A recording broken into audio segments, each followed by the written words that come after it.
The Pacific Ocean, a vast blue wilderness, larger than all the continents combined. And yet, humans crossed it.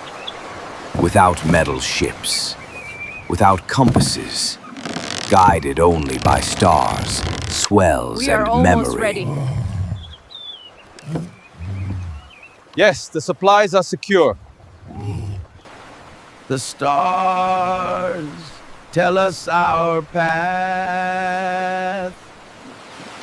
The ancestors guide us through the darkest night. These were the Polynesians. Remember this constellation. It will guide you home. I will remember. Master navigators who carried families, food, animals, and hope into horizons where no land was seen. That is your path. This is a good harvest. The soil has been generous. At the same time, on distant American shores, farmers tended their fields, cultivating maize, beans, and the sweet potato, a crop that somehow made its way across the sea.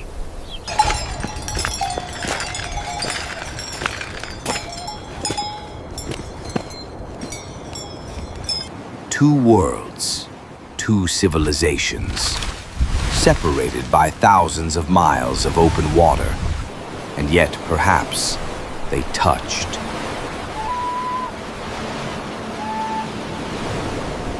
Across the largest ocean on Earth, two worlds nearly touched. And maybe they did. We shape the canoe, strong and true. Before the age of compasses, before maps, before the sails of Europe touched the Pacific, there were the Polynesians. They were not drifters lost at sea. They were masters.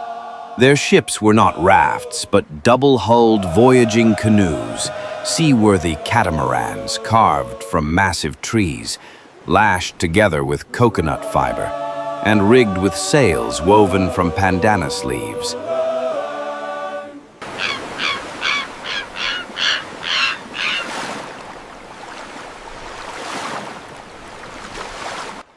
We're looking for the subtle signs of islands beyond the horizon. Look to Orion, for he will show you the way, as do the stars of the Southern Cross. To navigate, they carried no charts. The map was in their minds. Passed from one generation to the next, it was a living memory of stars, swells, birds, and clouds. Keep the sails low. We can weather this storm. A navigator could feel the ocean shift beneath his canoe and know which island lay beyond the horizon. Quickly now. We made it! Look! Voyages were not just technical feats. They were sacred acts. Before departure, families gathered to chant and give offerings. An island paradise. Food, animals, and gifts were loaded with care. Every journey was both survival and ceremony. The future of their people carried across the sea. Imagine the courage. A crew setting out into a horizon where no land was visible, trusting memory, faith, and the stars. And time and again, they arrived. This is why the Polynesians are remembered, not as wanderers, but as the greatest navigators in human history.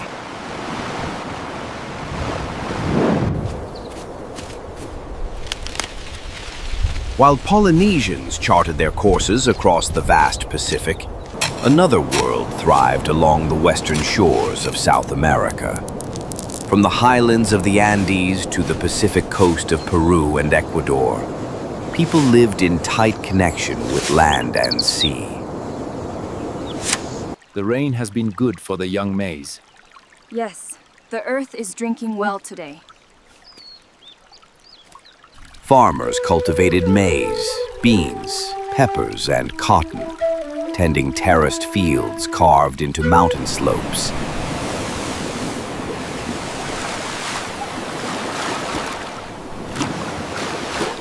Along the coasts, skilled fishermen ventured out on reed boats, harvesting anchovies and shellfish that sustained dense populations.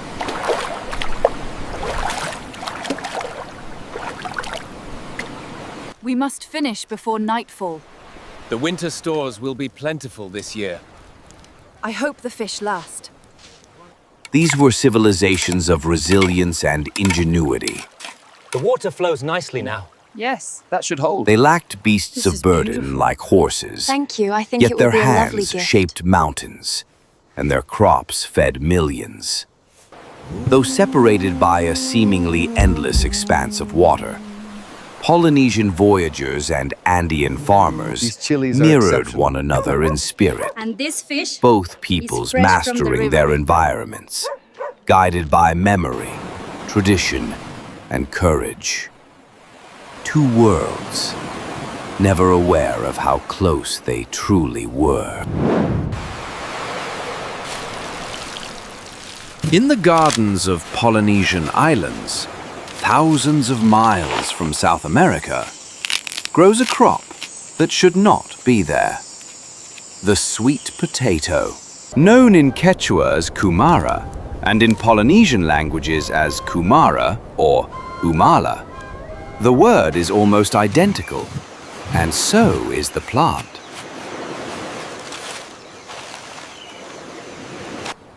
Welcome, travelers. Greetings from our land. Archaeobotanical studies reveal that sweet potatoes were present in Polynesia centuries before European contact. Genetic testing confirms their South American origin, and linguists trace the shared word back across the Pacific. But how did this root, born in Andean soil, find its way to the scattered islands of Polynesia? Gator. Kumara. Did Polynesian voyagers reach the Americas and return with new crops? Did coastal South Americans set sail westward, carrying tubers across unthinkable distances? Or did both worlds meet on some forgotten shore? Whatever the path, the sweet potato is more than food. It is living evidence that the greatest ocean on Earth may not have been an unbridgeable divide, but a hidden thread connecting two human stories.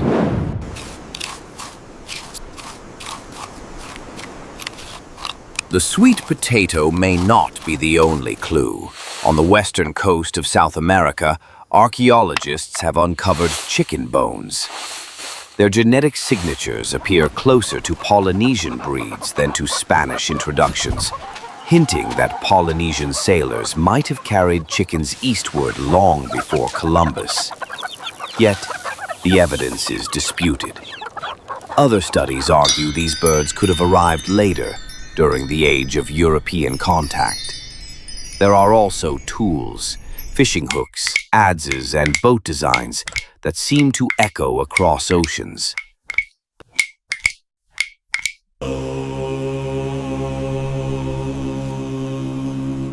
Polynesian stone adzes and South American ones share uncanny shapes.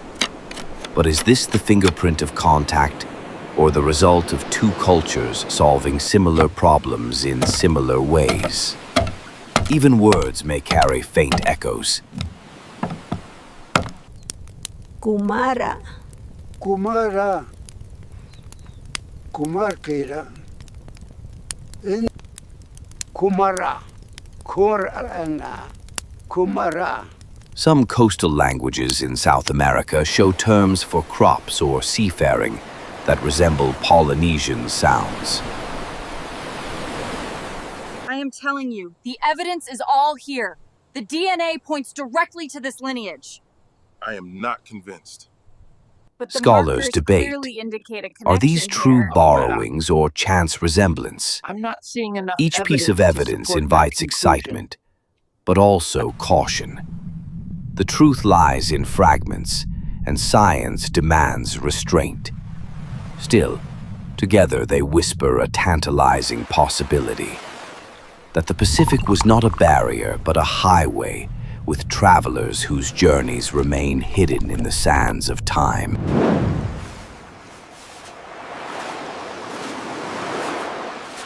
But what if contact had gone further? Imagine a dawn along the Pacific coast. Polynesian voyagers, weathered by months at sea, beach their great double-hulled canoe. On shore, Andean farmers approach cautiously. Families in woven tunics, holding baskets of maize and beans. The two groups study one another, wary but curious. Then, slowly, an exchange begins. From the islands, the Polynesians bring taro, breadfruit, and chickens. From the Andes, the locals share maize, quinoa, and their prized coca leaves. We use alpaca wool for the yarn. This is such a beautiful pattern. Languages mix with gestures. Rituals of greeting are performed with care. If such exchanges had continued, the Pacific could have become humanity's first great ocean bridge.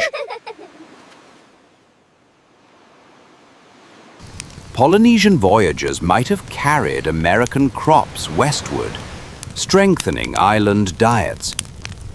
This is how we weave the reeds for strength. Andean farmers, in turn, could have learned new fishing and sailing techniques, extending their reach across coasts and islands. It must be woven so. The world would have changed centuries before Columbus.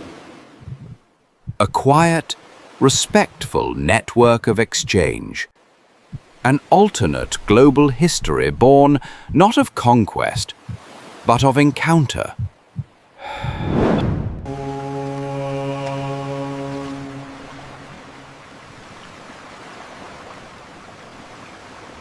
The Polynesians remind us of something rare in human history.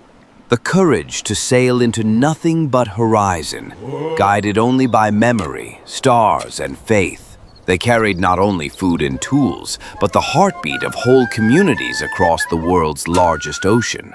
The Andean farmers remind us of another form of courage, to coax life from unforgiving mountains, to build terraces that climb the sky, and to cultivate crops that would one day feed the planet. Whether or not their worlds touched, both peoples reached extraordinary heights of ingenuity and resilience. They remind us that history is not only written in empires and wars, but in voyages and harvests, in families and survival. And so, the Pacific keeps its mystery. Did these worlds meet in quiet exchanges of food, stories, and rituals? Or did their destinies remain apart? Whether the answer is yes or no, their legacies still flow into us. The courage of the navigator, the wisdom of the farmer, both echo in our lives today. Whether or not they met across the sea, both peoples left us a story of human brilliance and a mystery still written on the waves.